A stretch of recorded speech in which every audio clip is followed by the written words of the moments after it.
Hey, it's Jeremy from Jeremy.net. I am a comic book artist, writer, self-publisher, and I share my creative process here with you on the internet. If you'd like to support this channel, get a ton of behind-the-scenes blog posts, see what I'm up to every day of the week, you can go to patreon.com/Jeremy. There you can subscribe to my Patreon campaign for as little as $2 a month, get tons of bonus content. If you'd like to see what I'm doing on a monthly basis, I send out a newsletter once a month.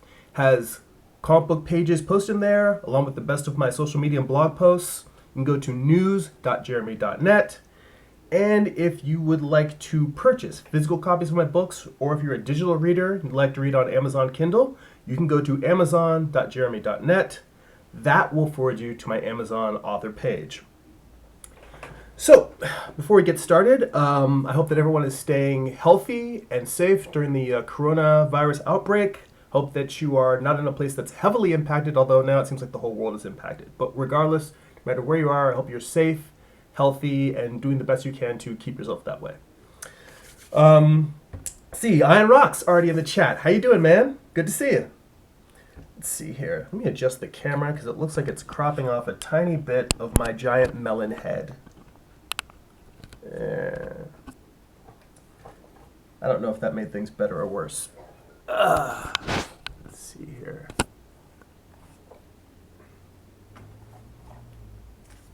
Maybe that will do something. Slide a little something under the camera here. Constantly moving things around here on my setup. All right.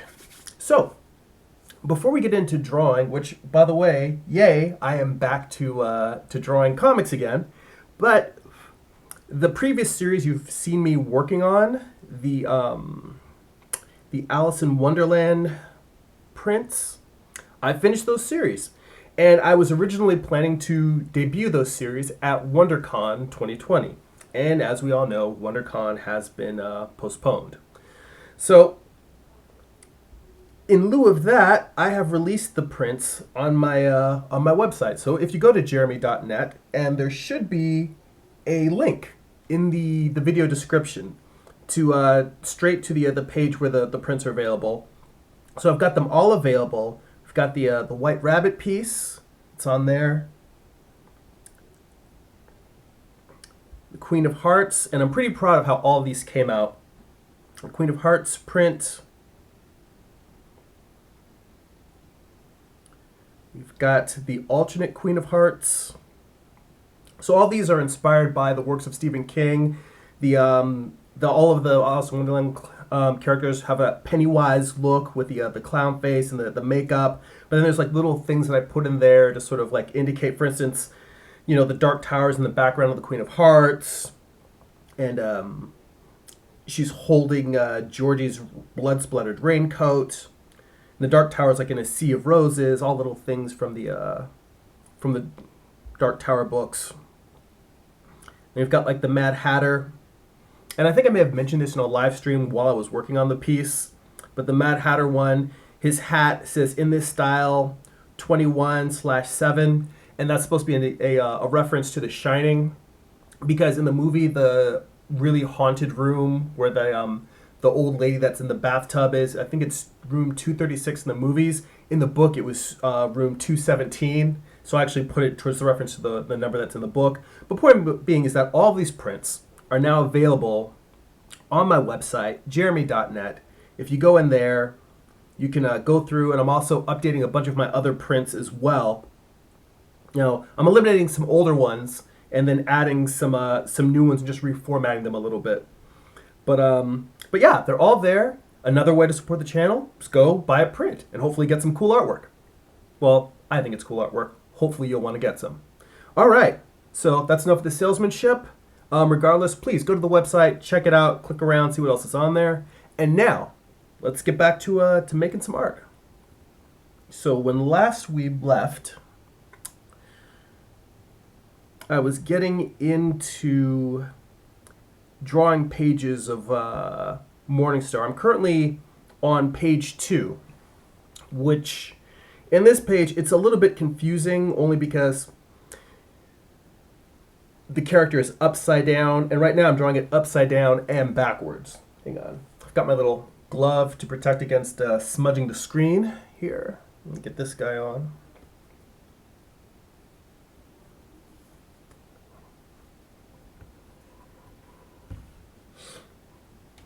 Get out my pencil here. So let me flip the canvas backwards so you can see what I was up to from canvas horizontally. So just to give you a quick recap of where we're at, in the first page, it starts with just like calm water in a canyon, like a river running down between mountains. And then underneath, floating beneath the surface, is Michael. So this is what happened to him after he got shot off of the cliff. And God is basically telling him to wake up, you got shit to do. And Michael's just like, he's defeated. He's like, no, I'm done. My brother betrayed me. I'm dead. This is all over. Plus he went through a big shock. He saw one of his other friends, Raphael, murdered by his best friend. So it's a lot to take in. He's going through some stuff right now. So now in page 2, he's floating underwater, and I have the layers that have the text. They're turned on a very low opacity right now, so I can focus just on the drawing. But basically, God is telling him that, we still need you. There's more here going on than you know. Michael kind of questions, like, why did you even create someone like Lucifer who could turn out to be so horrible? And God tells him he was never meant to be horrible. And he's going to tell him why Lucifer is the way he is. And what happens is he's underwater and it's in blackness. And I'm slowly going to have the blackness around him getting brighter and brighter. So the idea of like him being underwater, almost like he's floating in space, but yet still there's this incredible bright light inside of the darkness here, which, metaphorical on a lot of levels. Have a little coffee and... But anyway,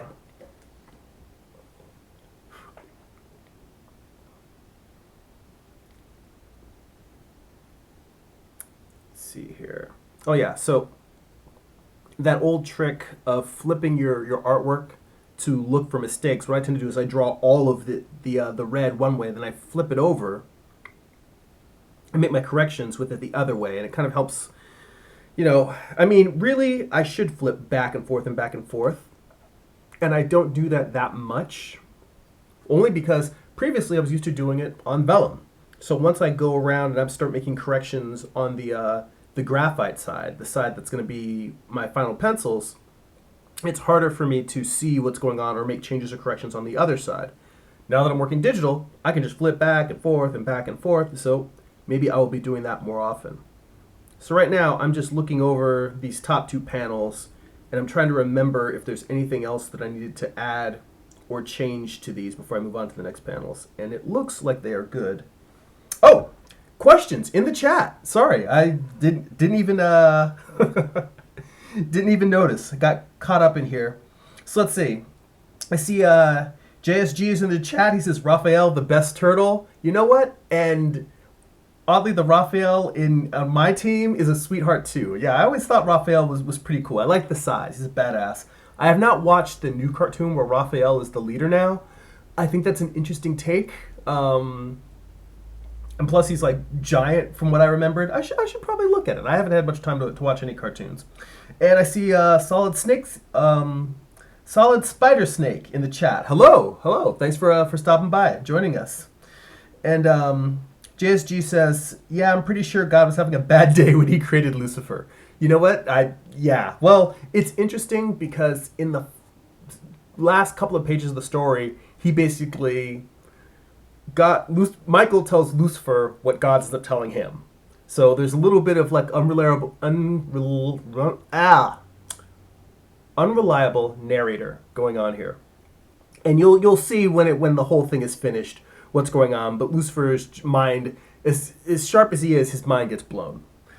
And so, Solid Spider says, I'm trying to start a comic with someone. I find your videos really helpful. You know what? I'm really glad to hear that.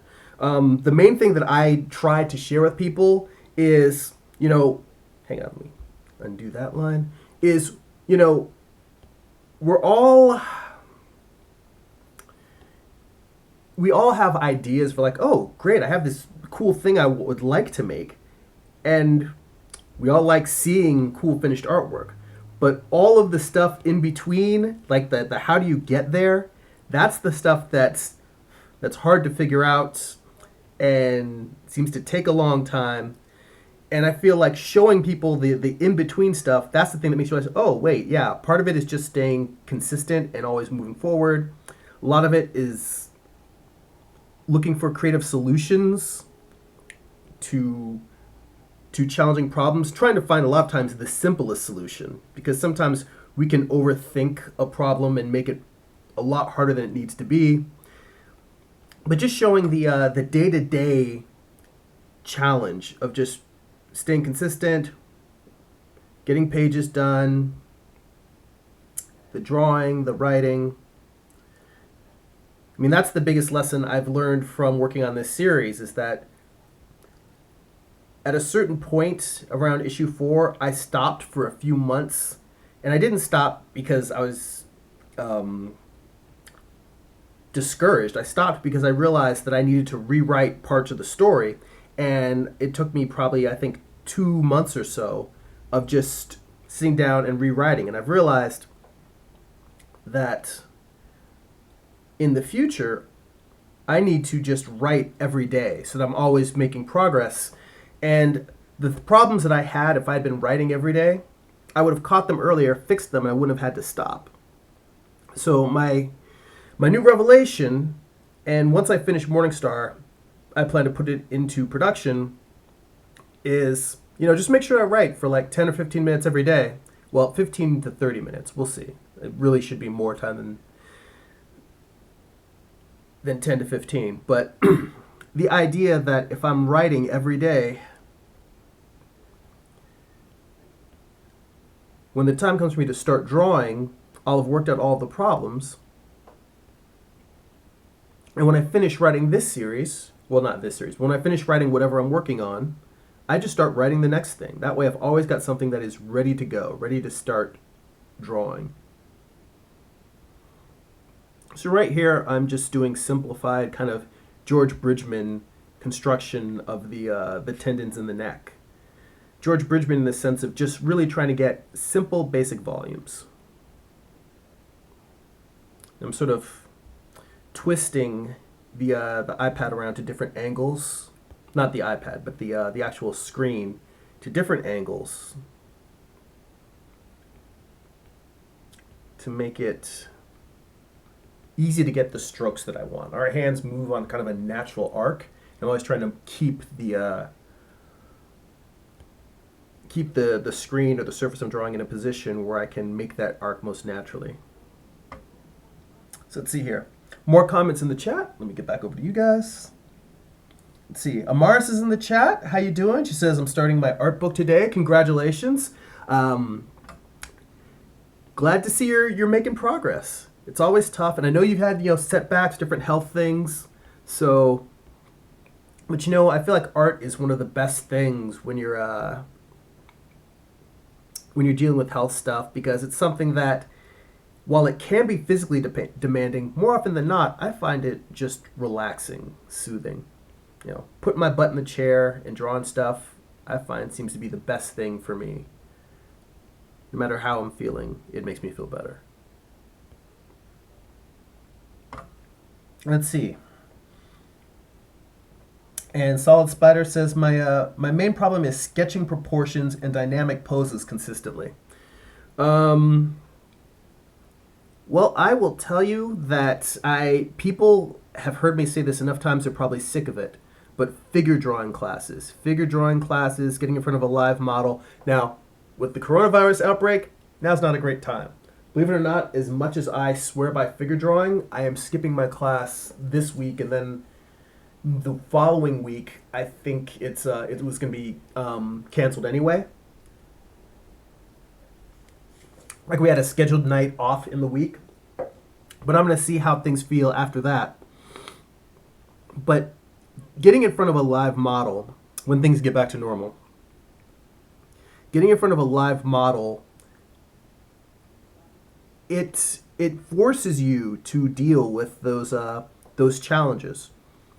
What you're saying you have difficulty with, everyone has difficulty with. It's hard. It really is hard to, unless you're somebody who just has a natural instinct for proportion, which some people do. But for every artist you meet that just naturally has proportion and a great sense of dynamic energy, there's 10 or 20 who just sat there and worked their ass off at it and practiced and be like, nope, this arm's too short. Nope, this neck is too long. Nope, the features on the face are off or they're not facing the right plane. Oh, no, I've got the volumes right, but the muscles are facing like they're off of the axis of the way they should be. All of these little problems in terms of the drawing the human figure and the human form. One, getting in front of models. And two, something else that I've been doing a lot, and I think maybe I'll try it next live stream just to give you guys a little bit of the flavor. In lieu of having models to draw from, I find that drawing from photographs of sculptures helps me a lot. Because when you're drawing from photographs of human beings, you're still doing a lot of the mental work to try and think of the best way to describe it. You're doing a lot of the mental work to simplify the human form, to say, all right, these are the basic volumes that this should really be. Whereas when you're drawing from sculpture, much like doing master studies from a painting or a drawing, when you're drawing from sculpture, to a certain degree, the sculptor has done a lot of that hard work of simplifying the form for you. So the volumes really are kind of like a distilled essence of what you're trying to describe, what you're trying to get down on paper. The sculptor has already worked out a lot of those elements for you, and then it's just up to you to try and capture them and study them, internalize them. I think maybe next week, or the next live stream, maybe instead of drawing comics, I may get on there and do a little bit of drawing from, I have a couple of books on Michelangelo, and maybe I will draw from those books just so I can show you guys more of what I'm talking about. But yeah, it really comes down to practice. But it's not mindless practice. It's practice with an awareness. Practice with you saying, what's wrong with this figure? Like the fact that you're already aware that, what was it you said? Proportions and dynamic poses consistently. The fact that you're already aware of what the problem is a good step. Like when I would show a lot of my YouTube videos of me reviewing my figure drawings, that awareness that something is already a little bit out of whack will serve you very well. It's a matter of refining that skill and that awareness and then using it while you're actually drawing the thing to correct things. I mean, really what I'm doing right now is correcting figure drawing. I'm going through and I'm looking at what I have down and saying, wait a minute, this cheekbone should be a little shorter, a little longer. Eye should be a little bit higher, a little bit lower. The thing that you're actually talking about, it may look like I'm just drawing, but really what I'm doing is I'm evaluating and adjusting.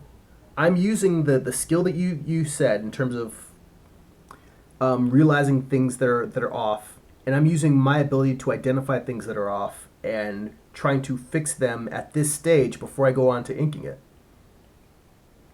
And believe me, there's definitely times when I'm drawing these things and I have to pause and pull out some reference. This eyebrow, this whole brow line, the bone is sticking out a little bit too far. I see some more comments in the chat. Let me fix this up and then I will come back and take a look.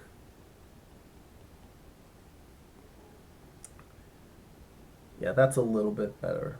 This brow is getting kind of nuts.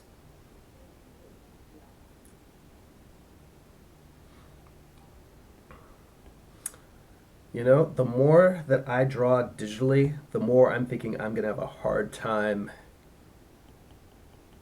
not going full digital for my next comic book series. I'm going to finish this off inking it traditionally. And I do believe that when it comes to learning to draw, traditional is still better. There's something about the tactile feel of the paper that helps you develop the control that you need. Because once you have that control, then you're not so much... once you understand how to draw traditionally, then you can understand when you're drawing digitally how much of it is, oh, this tool works differently versus I still am figuring out how to draw. Now I have an awareness when I'm drawing something that's not coming out well. I can tell that it's not just, oh, I'm not used to what the tablet's doing. I can very much tell when I'm just drawing something wrong and I need to go get some reference, or, well, usually reference tends to be the best thing to help when a drawing isn't coming out right. All right, back to the chat. So let's see here. JSG says, this is totally off topic, sort of, but have you ever read The Similarian by Tolkien? It's sort of his retelling of the book of Genesis. It's very interesting and beautifully written. In The Similarian, the equivalent of Lucifer is a being called Melkor. And the way that Melkor Fane corrupts... Oh, and the way that... I'm not quite... I think this might... I can't tell if this is an autocorrect. It says, and the way that Melkor becomes Fane corrupt and creates dissonance in the music of God is nothing short of brilliant. Oh, he corrected. It says, oh, vain. Melkor becomes vain. Okay, yes. Oh, and I see Art of Read in the chat. Hey! Thanks for stopping by. I have not read The Similarian. In fact, the only Tolkien I've actually read is The Hobbit, and I've read it when I was a kid. I like Tolkien. I liked what I read. I just have not gone back since. And I've heard actually mixed reviews on The Similarian. Based on your recommendation, I'll check it out. I've heard some people feel that it was a little bit disjointed because it's a collection of stories about sort of the, like you said, the book of Genesis. So it's a lot of different stories about the beginning of Middle-earth and their world and its creation. Some people felt that it only made sense if you were really familiar with some of the other books. But that said, I've also had people say, like you have, that they're just beautiful individual short stories. If you take them on their own, that they're really enjoyable and you can learn a lot from them. So I will put that on my list of things to check out. Thank you for the recommendation. Yeah, Tolkien is one of those where I tend to listen to a lot of audiobooks while I draw, and I've been wanting to put the Lord of the Rings trilogy on my phone and just listen to it while I'm working, take it all in. But there's already like so many books that I've been jetting through. I just recently finished listening to what was it? The Talisman by Peter Straub and Stephen King, and it was interesting because I found the beginning a little bit hard going. Mainly just because I didn't really connect with the main character. I mean, people talk a lot about characters being likable, and I don't think that a main character has to be likable, but I do think you have to be interested in them. And to be honest, the main character, he does grow into a really good character, but it's more of the journeys he goes on. But in the beginning, he starts off very much like Tatooine Luke Skywalker. And Luke Skywalker is awesome. Luke Skywalker on Tatooine is a whiny little bitch. I mean, I think most people can agree that he was very, very whiny when in the opening parts before they leave Tatooine. But, that's part of his hero's journey. And it took me a little while before I really got into the main character, Jack. That said, I enjoyed the series, and a lot of people made comparisons between that and the Dark Tower, which is interesting because having finished the Dark Tower series, I can very much see that it touches on a lot of the same topics, flipping back and forth between different worlds, different dimensions, and there's a concept in there which feels very much like it's just the Dark Tower in a different form. I struggled a bit with the beginning part, but once I got through, like, say, the first, 10 chapters or so, I got into it. So it was a good book, it's not necessarily my favorite Stephen King book, but I thought it was very interesting and I did enjoy it.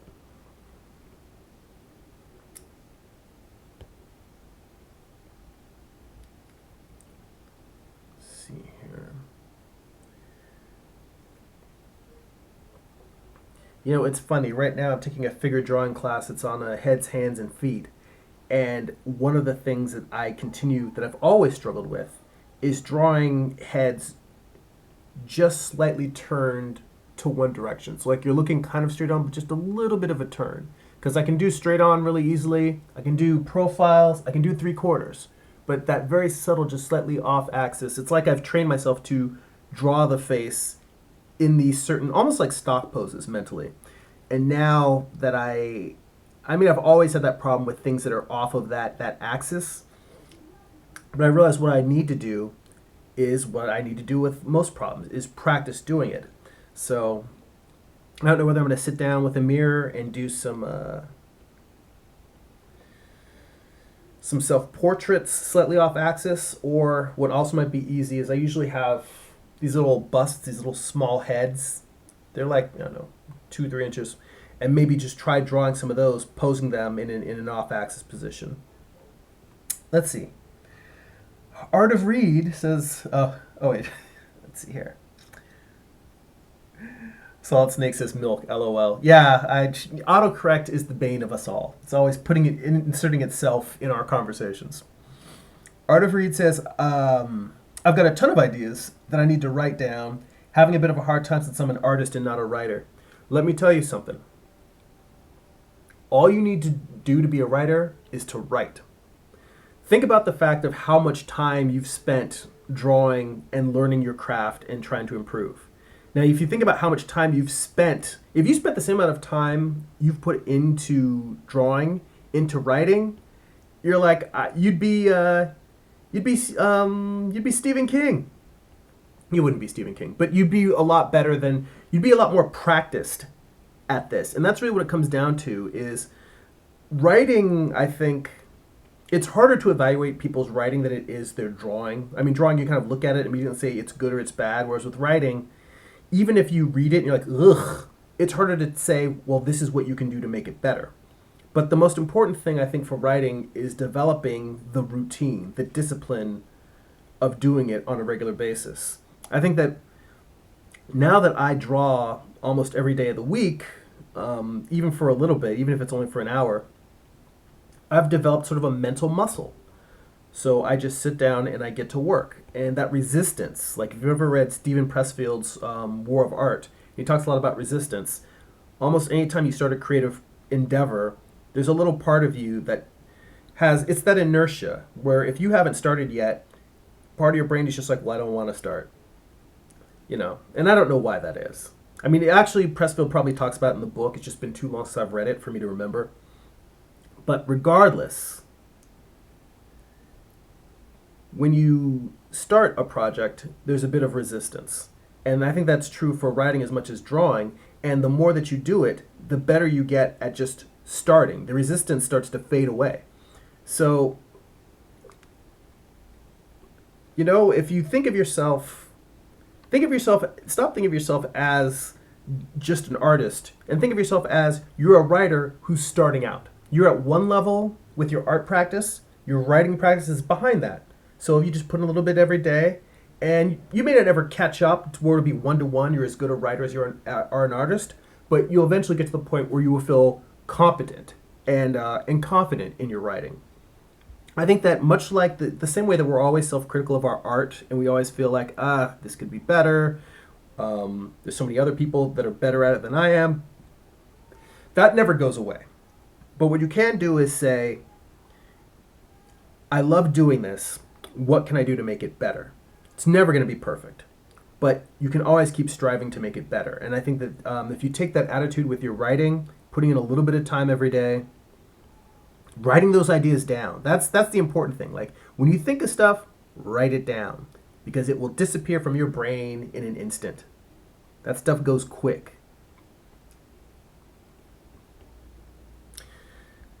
I'm getting way more detailed with my pencils than I normally do. And I feel like this is actually a bit of a problem. I think I mentioned this last week on the live stream. Because I'm going to go back and I'm going to ink all this. There's no reason for me to get super detailed.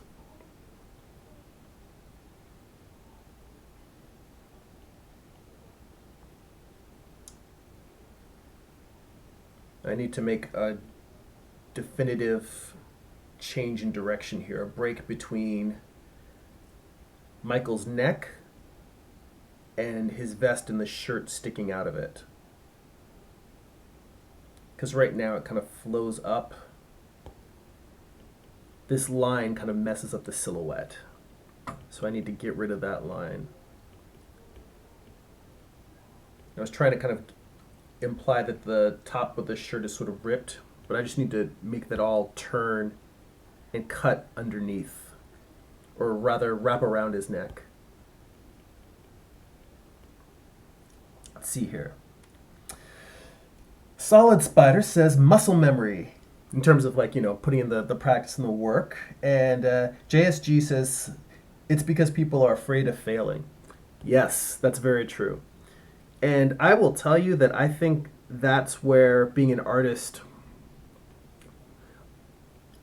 I think that we develop a certain amount of strength to a degree, because all of the stuff that we try to do, all of the stuff that we try to write and draw and make, I don't know about you, but I end up failing all the time. I do tons of sketches where I do it like, no, this is bad. No, this sucks. I do dozens of thumbnails. And even when I go past the thumbnails and I draw the page, I'll draw what it should be a finished page, and I'll be like, well, it's not quite there. And if I can figure out how to fix it, I may draw that page twice, or I may just redraw the panels that didn't come out well. And even when I finish an entire issue, I always go back to it and I'm just like, well, these parts were good, these parts sucked. I'm gonna have to work on making them better the next issue. That's always true for me. I am constantly failing, but what I'm not doing is giving up. I think to a certain degree, artists, our superpower is being too stubborn to give up when we fail. That's our superpower. Because I'm constantly doing stuff that's not coming out to the level I want. And I just keep trying, making stuff.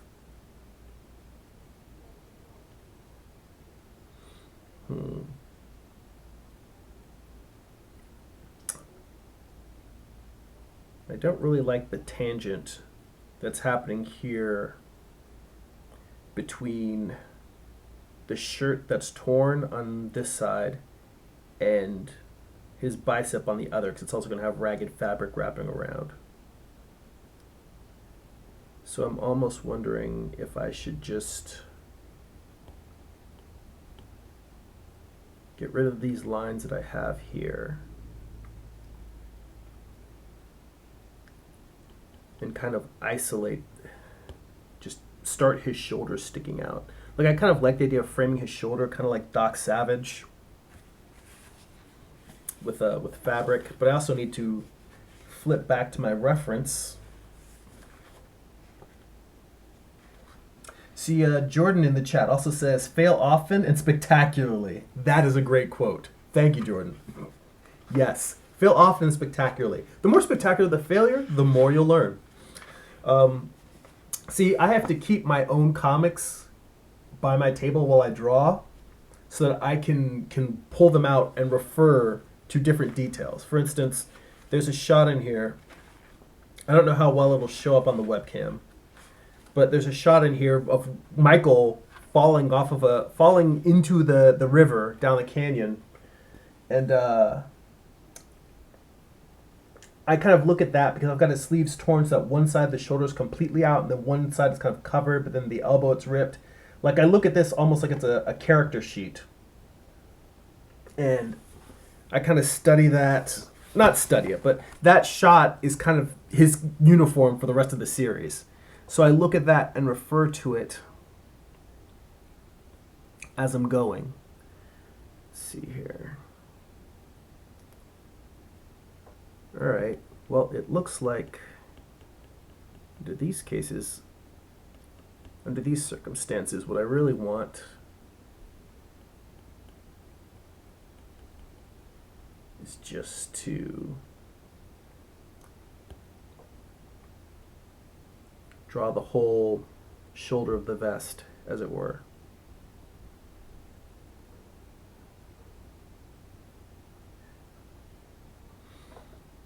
it's interesting. There's little things that I'm learning as I use the Apple Pencil. If you draw holding it on its side, you can shade with tone. If you draw straightforward, you can draw lines. And what I find sometimes is I'm drawing like an angle where I'm just intentionally trying to get right to the edge of creating a tone, kind of a transitional in-between line, with soft lines.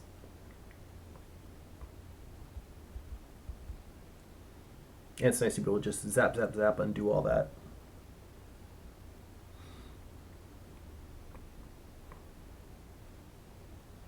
And by the way, I know no one asked in the chat, but someone might wonder later on, I'm drawing in Procreate.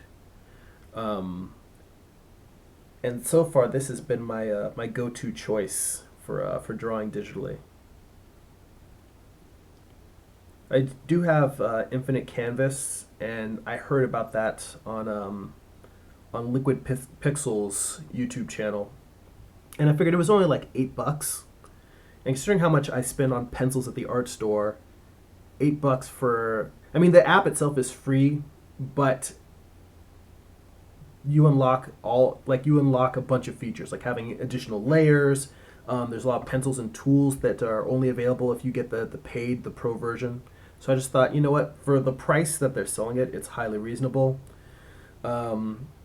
I got it. It looks good. I have not used it at all because I've been so invested in Procreate.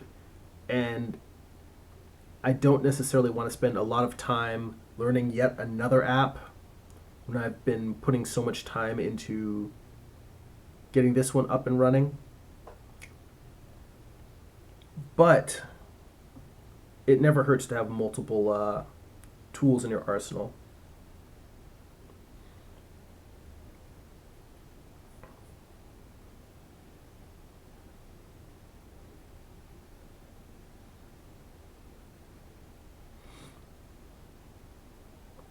Yeah, but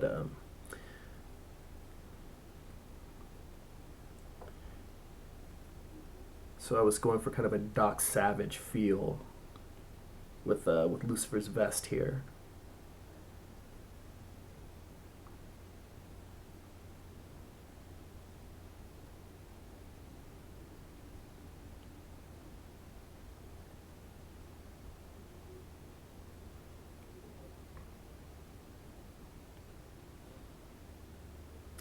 I think that for as thick-necked as he is, I may have made his neck a tiny bit too thick.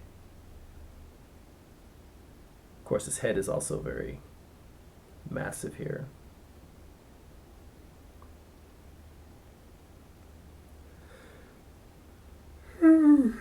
Pardon me. Let's see here.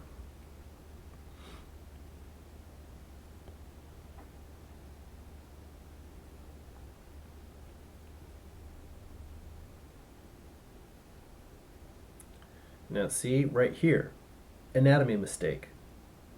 So I've got the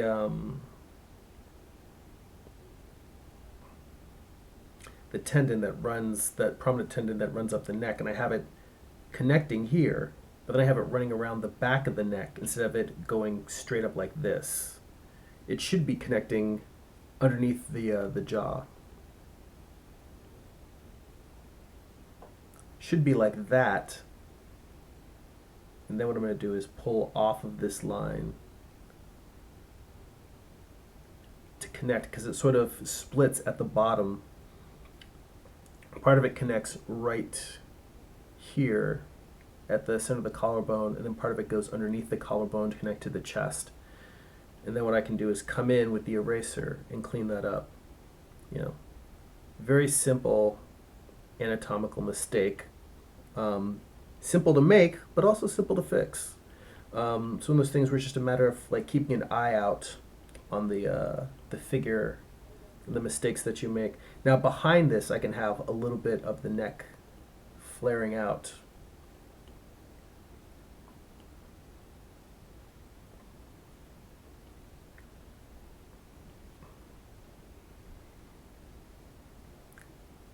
That's a little bit better.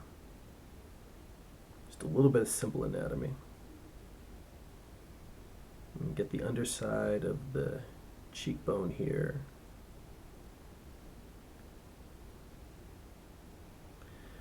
Now, the real challenge I have is whether I want to, I realize I'm putting all this hatching in, and I don't know for sure if I want to do this in ink or in tone. That's a good question. And when I say tone, I mean Photoshop, using gray tones. Because all of this around him is going to be black. Oh, wait, not all of it. Because that light that's starting to shine behind him. He's in the darkness, there's light off to the side. There's going to be more light now.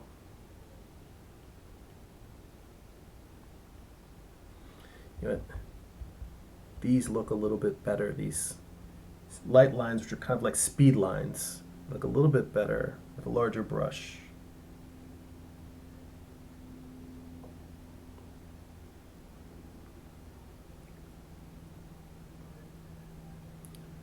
Let me figure out what angle I want to go at. It's a little bit better. Sometimes what I'll do is I'll kind of like that. So I'll put down like 3 lines to kind of like help figure out what exactly are the directions I'm going to have these lines going. And then I'll come in between there. And this kind of helps the speed lines go in consistent directions. And I just sort of fill in between.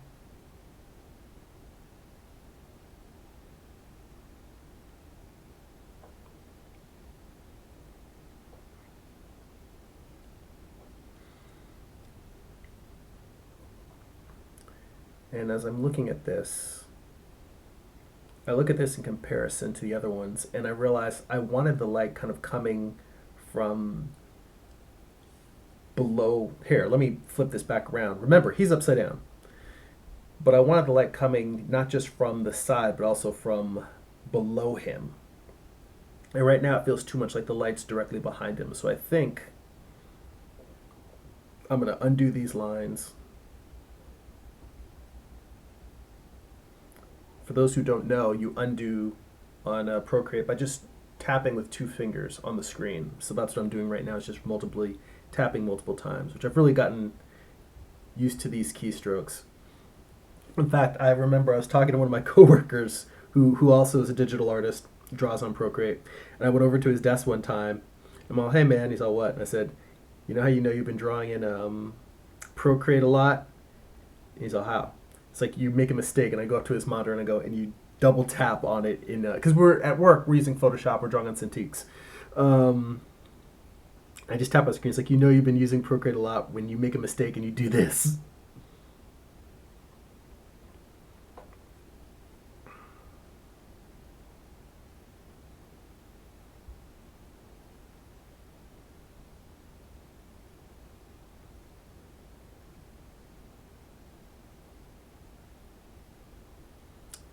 Okay.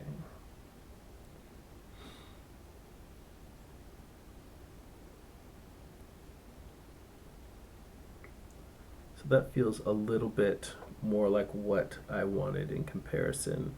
See, even the lights that are next to his head are still sort of facing down. I don't really want them, because I want the idea of the light kind of break. You know what? Yeah, actually looking at it upside down makes it a lot better. Let me undo this one more time. I know it's stupid. I'm just redoing and redoing these things, but these are the little details that, you know what? Maybe no one will notice, but I notice. And to me it matters because I'm the one drawing the comics. So now I'm thinking in terms of drawing an arc across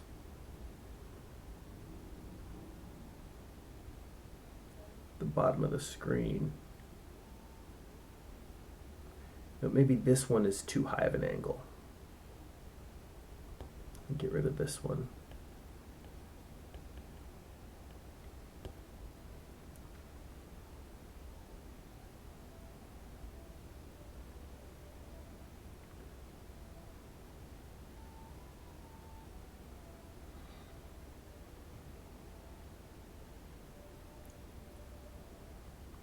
Now, mind you, this page, right now it's flipped.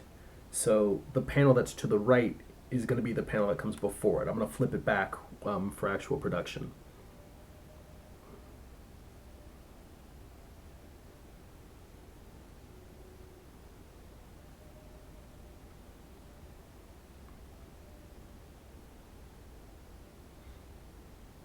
The reason why I mention that is because there's less light, there's more light in the panel I'm doing now, but that's because this panel is going to come after the one to the right. I know it can get a little confusing.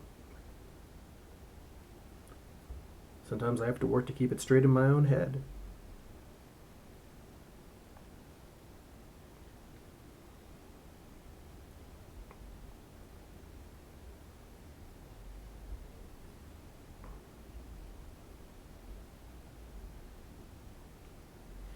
All right, there we go.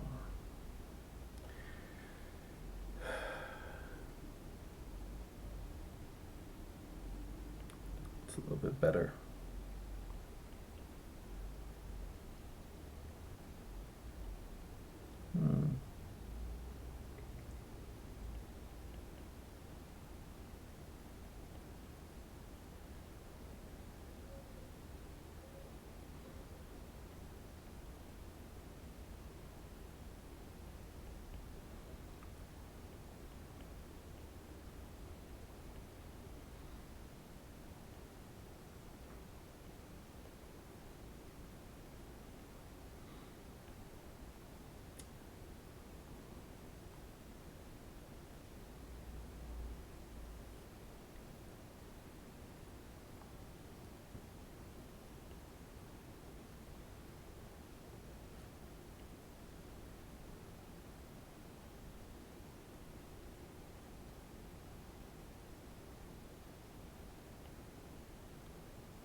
I wonder what a small afro looks like underwater.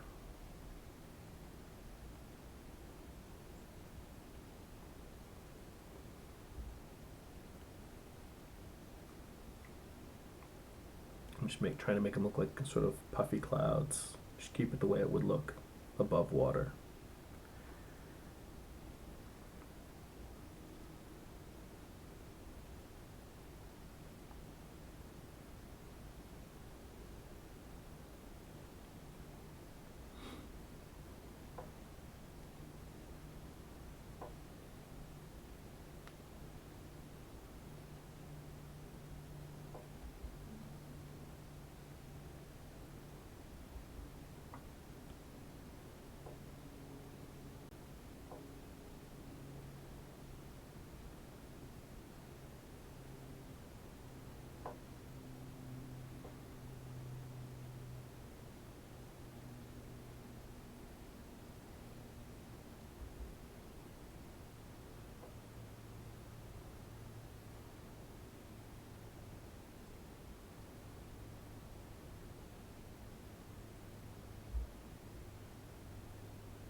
Sometimes a lot of this descriptive drawing is just thinking about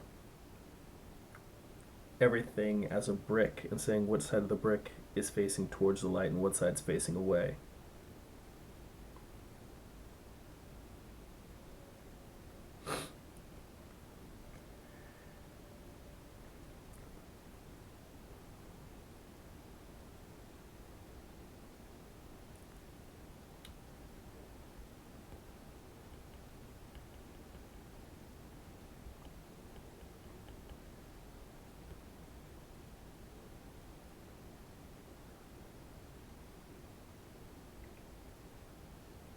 And here, just trying to indicate the underside of the cheekbone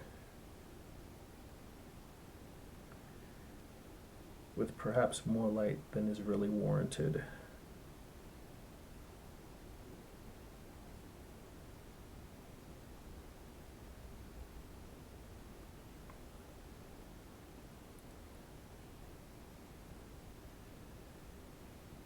Yeah, I have to force myself to not put in all of the detail that I would put in inking a page because I find my hand just going in here and be like, oh, add this and then add that and add all, you know.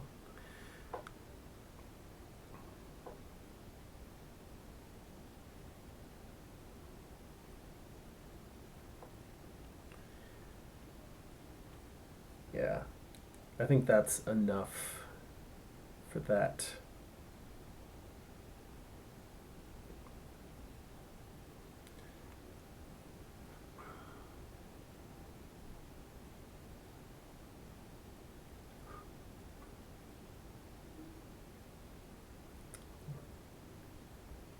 Now, this next,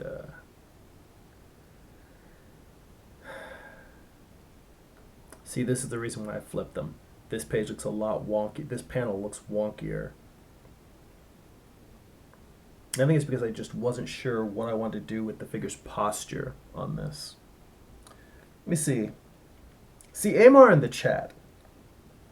And he says, hello, hi to everyone. And I almost missed you again. It looks like you are working on the comic. Yes, yes, I am. I am back to Morningstar. This is page 2 of the final issue. So I'm in it, man. I'm in it, and I'm trying to bring this thing in for a landing. It says I've been working on the concepts on parts of my Divine Universe for the next issue. Done with roughs now. I have to work on the comps. So I'm interested. When you say that you're done with the roughs and you work on the comps, is that sort of like, in my process, I think of it as thumbnails are the huge stacks of tiny little sketches I do just to work out the story beats. And then my layouts are basically my pencils, what I'm working on now, and then I go from this to inks. So is that sort of in your process, the roughs are your thumbnails, and your comps are like your actual, like, your rough pencils? Is that how you think of it? Or is it something else? Is your process different than that? It says, it looks like you're using Procreate as well. Yes, I fall deeper and deeper in love with Procreate with every day. And yeah, this is becoming my go-to. I was saying earlier that I also have Infinite Canvas, and I want to give it a shot just because, like, it's always good to have multiple tools. And, you know, I already bought it. But I'm really, really loving Procreate for making comics more and more every day.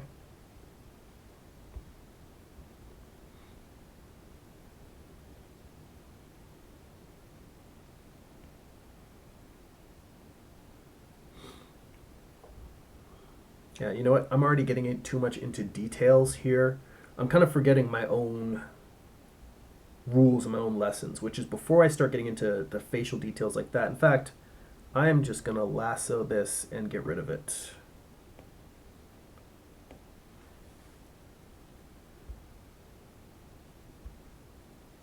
There we go. What I need to start with is torso, neck, and head, and just get these basic volumes right. Because this stage shouldn't be me just copying what I already have there. This stage should be me correcting.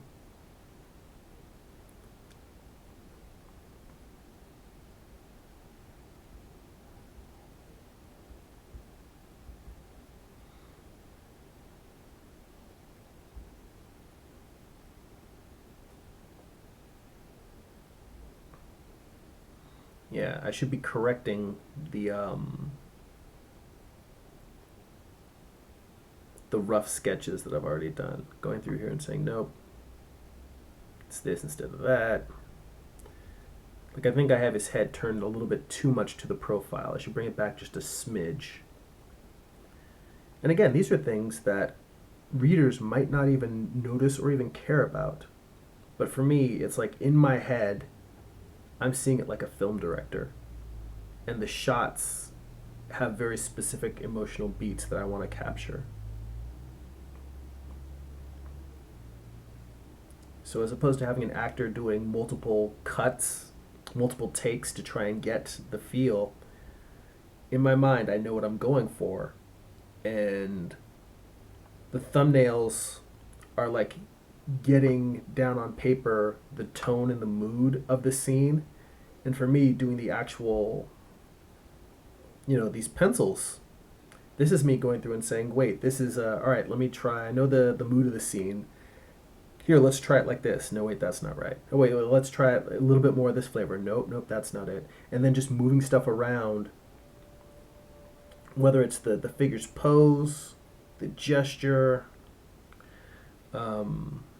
It's the subtle details here, the refinement to get to what I really imagined for this particular page, or this particular sequence of events.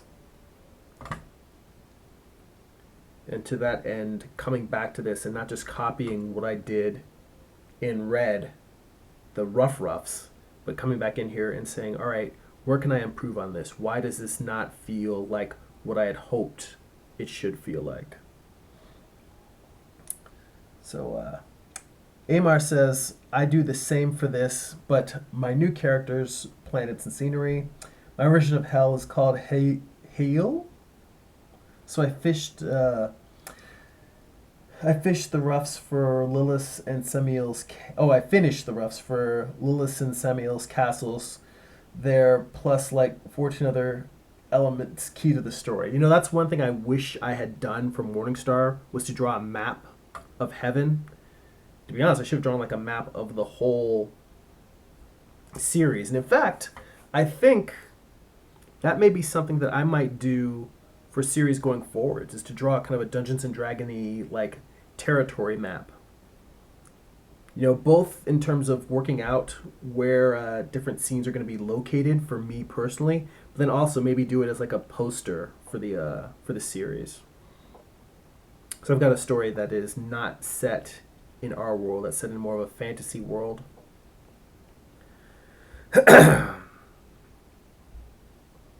That's for the story that isn't the sequel to Eye of the Gods. Excuse me. Hashtag no corona.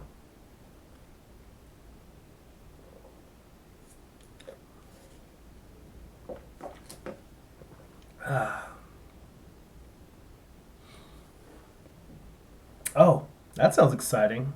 Amar says the universe is on the Star Wars scale, so there's a lot of life forms, planets, etc. I have to plan out because I never drew this stuff before, and because I have to have reference for it all. Also, the environments change almost every issue since. Samuel needs the Fallen to unite him to his the Fallen to unite for him to initiate his plans. My Lilith is an anti-hero, though. That sounds badass. You've already got one reader. That sounds like a series I would totally read.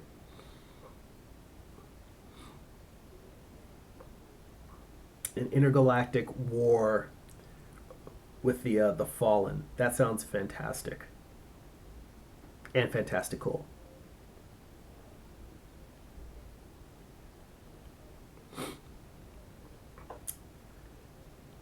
Alright, see, I'm already running into simple mistakes. I put the pit of the neck too low. I really got to properly seat his head or his neck in the torso, which means I got to put the pit of the neck up here,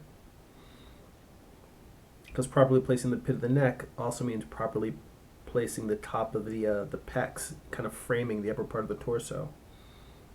Now I can fill up this space, that gap in between them, with the collarbone, which does take up a certain amount of volume, and and the pecs rest on top of it. When I say on top, I just mean that they're pressed against each other, not like it's actually crawling. The pecs aren't crawling over the collarbone. Quite the reverse. The collarbone is perched on top of the pecs, like a raven.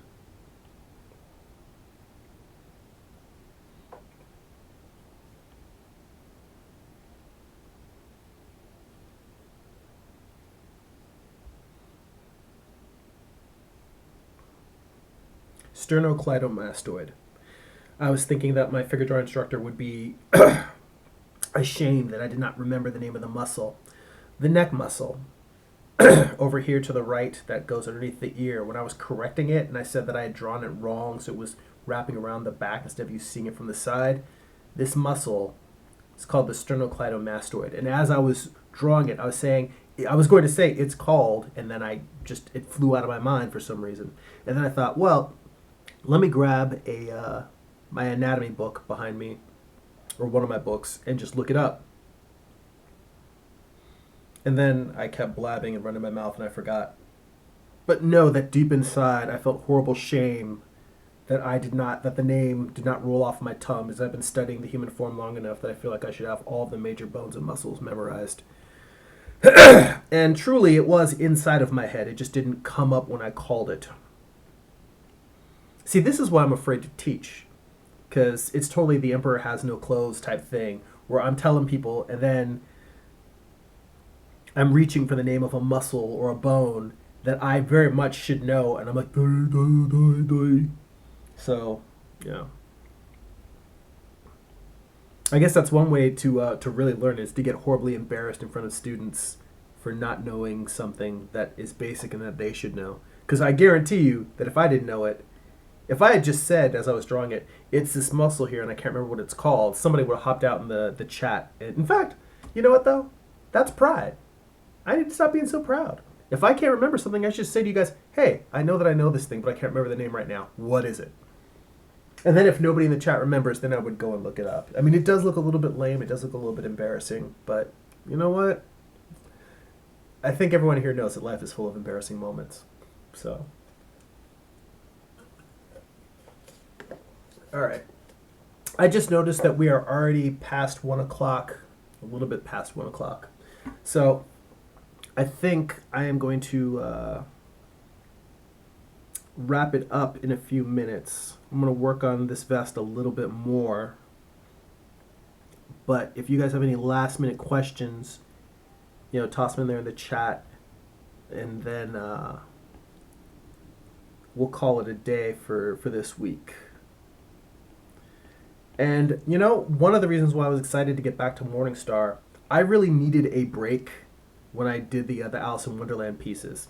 And it's just one of those things where I still love this comic. I'm glad I'm working on it. I'm sad that this is the final issue. But for as long as I was working on it, I really needed just a little bit of a change of pace. But now that I'm back, I feel like you guys were very patient and you seemed interested in the things I was drawing with the Wonderland series. But I also knew that, a lot of people that have come here have come specifically because maybe we met at a comic book convention.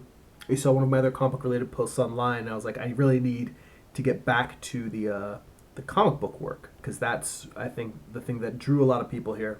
So hopefully you guys can tell me, you can leave comments on the video and let me know if you are glad that I'm back to comic book work.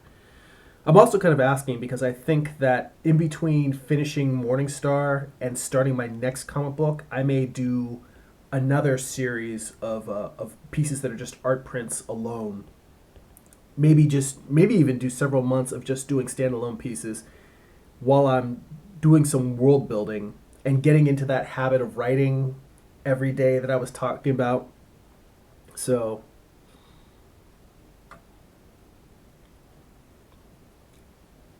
basically, if you guys are super like, yeah, thank God you're back to doing comics, then I may focus on doing artwork that's world building for the next series and sharing that, as opposed to just doing standalone pieces while I'm doing my world building kind of privately.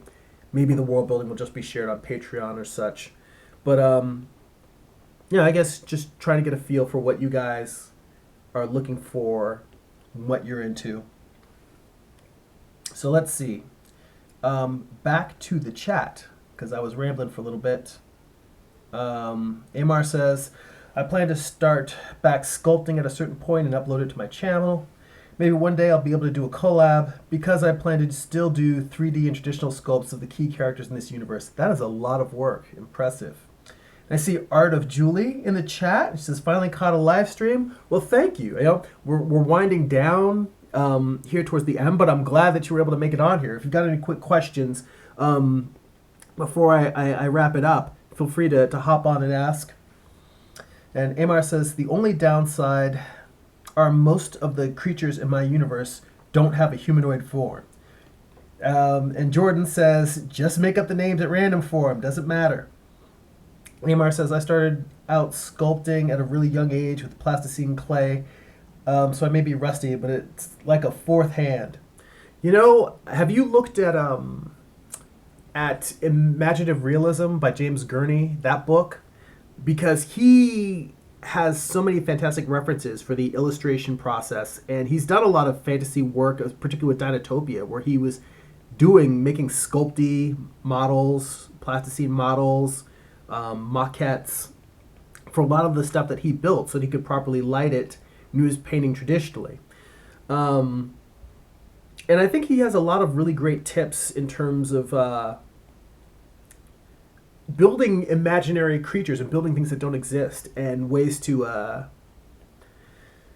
guess, give yourself the mental freedom to really explore and see what these creatures can be, like either by finding familiar analogs in terms of insects and other creatures in nature, and then trying to make things that feel both alien and familiar, and then also just ways to approach making something that does not exist in real life, hence the book being called Imaginative Realism. So if you don't have that book, I highly recommend you check it out from your library or get a copy. I'd say that book is a must-have for any artist, illustrator, comic book creator. It's a fantastic book for visual world building. I mean, hell, it'd probably be really useful for writers too. And I mean, James Gurney's also a writer. He wrote his Dinotopia series. So let's see here. Jordan says, I've been watching for a while but never caught a stream. Comicliness is next to godliness. Well, amen to that, brother. Art of Julie says, are you self-taught? And the answer is no. I've had extensive teaching. My college teaching was, I went to UCLA to their fine art program. And I will tell you that the program was very, very helpful in terms of being able to talk about art, understanding the creative process, to be creative and to be able to describe the things you create to people around you. It was very, very useful for that. However, because the program was geared more towards the fine art gallery scene, in a lot of that work, much of it can be conceptual, and draftsmanship is not necessarily valued as highly as it is with illustrators, fantasy artists, comic creators. Therefore, I think that I actually came out of that program more creatively, like my creative mind was more developed, but my technical draftsmanship skills actually got worse while I was in school. Towards the end of school, I discovered the animation program, which was actually part of the film school. And you could not get a undergraduate degree in UCLA in animation at the time I was there. I don't know if that has changed. But they allowed the lower level classes, even though it was a graduate program, the lower level classes were open to undergrads. So I started using up my electives the last 2 years to take all of the beginning classes in the animation program. And that's when I really started to fall in love with animation. Now, mind you, I've never worked full-time in animation except as a writer. I got to write an episode of a cartoon series I co-created at a toy company I used to work at. But I learned that animators have to be able to revolve forms and objects around in their head mentally. They have to be able to draw them from different angles. They have to be able to draw them in motion, whether it's horses, humans, cars, buildings. And once I discovered that, I'm like, oh, wow, animators really have to know how to draw, like anything. They just need to understand form, volume, light, and structure. That began me on the path of figure drawing. And I did take figure drawing classes. Oddly enough, the figure drawing instructor I study with now probably doesn't remember it, but he used to teach work. He teaches at, his name's Carl Ganas. He actually has a great YouTube channel. You should go check it out. I believe it's Carl Ganas Studios on YouTube. But he teaches at Disney and a lot of other studios regularly. And when I was in college, he was teaching workshops at Nickelodeon. And I was an intern at Nickelodeon when I was in college. And actually, that was, I think, the first time I started taking figure drawing classes where I was learning the human form. In college, we had figure drawing classes, but more often than not, it was just they put us in front of a model and we drew, and they were talking more about, well, this might be interesting, and it was much more of doing interesting things with the figure and being conceptual. It was less of here's anatomy, here's structure, here's volume. So his classes were the first time I started to be truly exposed to what we think of as traditional academic figure drawing. And I say academic as a positive. Some people use the term academic as a pejorative. I do not. I have a very, very high regard for academic drawing, which is studying it with a scholastic approach in terms of learning these traditional fundamentals. So I have a tradition. This is a very long-winded answer to your question, Julie. Yes, I went to art school. No, I wouldn't necessarily recommend it for people now unless you can afford it, because college in general is incredibly expensive. And in terms of learning the fundamentals of drawing, you can learn those things by finding a really good figure drawing class, even at a local junior college, or going to local workshops near you. But even if you go to a college that isn't the college you attend and wanted to take figure drawing classes, I find at junior colleges, they very much, a lot more of the instructors are about the academic figure drawing as opposed to quote unquote fine art figure drawing. I mean, if you can afford it, it is nice to be in an environment with a bunch of people studying fine art, but it's so expensive. I can't in good conscience say, yes, you need to go to art school. I do think you should go to figure drawing workshops. But in terms of being self-taught, I still would say that once I got out of school, it wasn't until I had been actually working in the toy industry for many years, and a coworker of mine wanted to go to a figure drawing class, and he encouraged a bunch of us to go together. Then I started taking classes where I do now at the Animation Guild. And that is where I feel like I have learned most of my actual drawing. So, and that didn't happen until I was probably about 30. So I'd been drawing for well over a decade, working in graphic design and in the arts and calling myself an artist before I realized, oh crap, I really don't know how to draw at all. And so the past decade of my life really has been me trying to unlearn all of the bad habits that I developed along the way, and really trying to grow and learn. And even today, you can see I'm making simple anatomical mistakes here and there, and at least I've learned enough now that I can catch some of them and correct them. But even the ones that I don't catch, people will later on comment like, hey, this arm's a little bit long, or that hand's a little bit funky. I don't get mad at that. If I'm going to get mad at anybody, I should get mad at myself. But somebody pointed out or critiques my work, I'm like, you know what? I didn't catch that. Thank you. I appreciate it. And I try to remember these things and incorporate them into the next thing that I draw and the next thing that I draw. So yeah, I'm not self-taught, but I would say that I didn't go through like an atelier program, and the fine art program I had didn't emphasize draftsmanship the way that... The fact of the matter is that the school I had was an art school, but it didn't have an illustration program. An illustration program I think would be very valuable, but again, that's a matter of whether you can afford it and whether it fits your actual goals.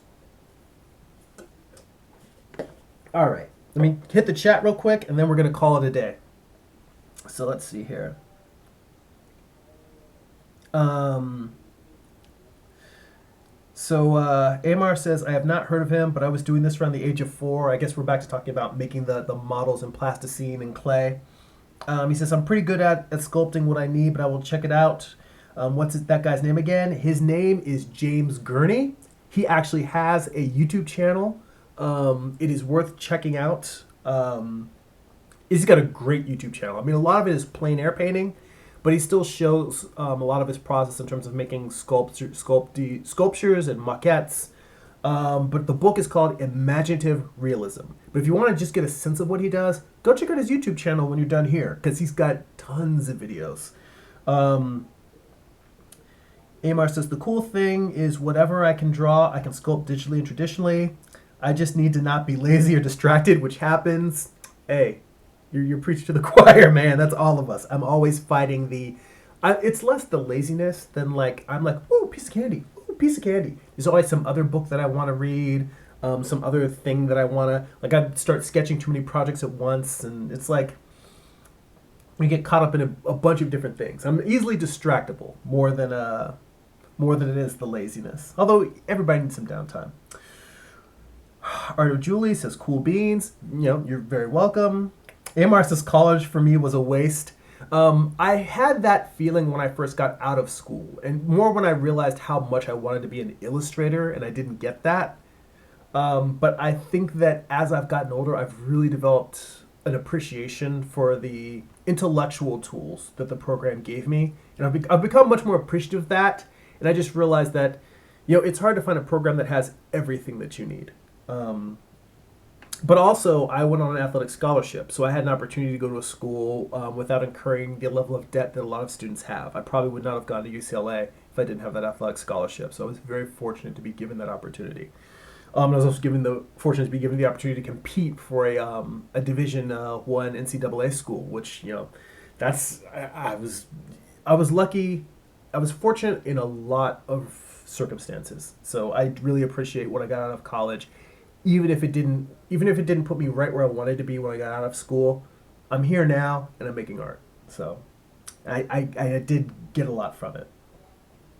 Amar says my school was best via freelance and life experience. Yes, word. Learning on the job. That's the big thing. Like most of the skills I have in terms of digital programs, Photoshop, Illustrator, everything Adobe that I know, I learned working for people. It's like they would come in and say, here, scan this in, do this, this, and that. And, this was before Google was a thing.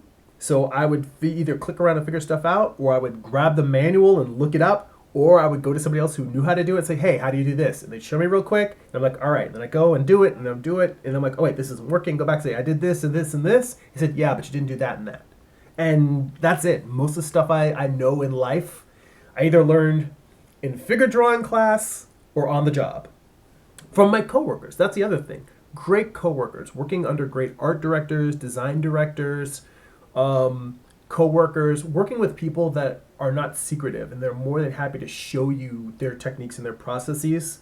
That I'm eternally grateful for. Like almost everyone I've ever worked for and with have taught me so much about the process of making art and designing. All right, and Jordan says, dropouts for life, cries in remaining student loan. Yeah, it took me a good decade to pay off because I still had to, it wasn't a full scholarship, I still had some loans, but I was fortunate it took me probably right before, it took me about 10 years to pay off my student loans, but fortunately that I got wrapped up. So, all right, guys, it has been great. This has been a great chat. Very lively, very fun. I hope you've enjoyed watching me draw comics, for the time that I was drawing and not sitting here chit-chatting. Again, for those of you that are interested in picking up some cool artwork, you can go to jeremy.net. That entire process, that entire series of pieces I've been working on, the Alice in Wonderland series I've been doing, all of those are available. The White Rabbit, the Queen of Hearts, the Deadlights version, the Mad Hatter, and the Cheshire Cat. These are all available at jeremy.net. That's my store. So there's a link. There should be a link in the video description, but it's just jeremy.net, and that will take you there. So please, if you guys want some cool wall art and you like some weird, creepy Alice in Wonderland stuff, go over there and check it out. I would greatly appreciate it. And then, as far as the channel in general, patreon.com/GERIMI. That's my Patreon page. You'll get tons of behind the scenes content, blog posts, more videos that I post an art book study group once a month where I actually show you as I'm working my way through. Currently, the book I'm working through is Walt Reed's The Figure. And I do figure studies from that book and basically use it as a study guide, and I share that with you. So if you guys want to watch how I learn from a book in terms of studying anatomy and the figure, you can go over there, subscribe for as little as $2 a month. You can join up. If you'd like to see, I send out a monthly newsletter. If you'd like to see comic book pages posted, as well as the best of my social media posts from the month, you can go to news.jeremy.net, sign up for there.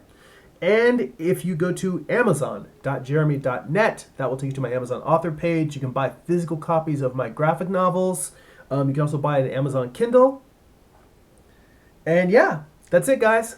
Thanks so much. That's it for now. Go be creative.